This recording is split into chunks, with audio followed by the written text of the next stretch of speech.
Alright, here I am at the Kleinspit County Park in Sequim, Washington, up on the bluff overlooking the water. And I have my new nifty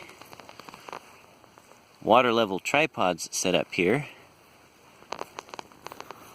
And so I made them out of tent, those tent poles that stick together with a stretchy rubber band in the middle. So they fold up real compact in two little black cases, but then they expand out and they're nice and tall.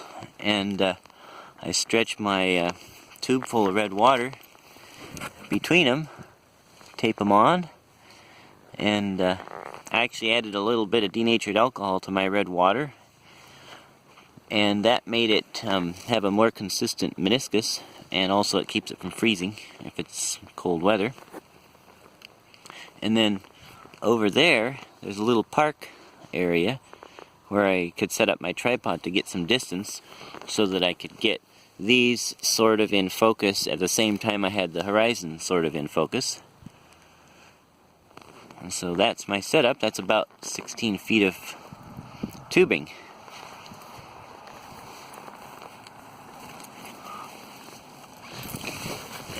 And then I find a really nice bottle for filling the tubing with is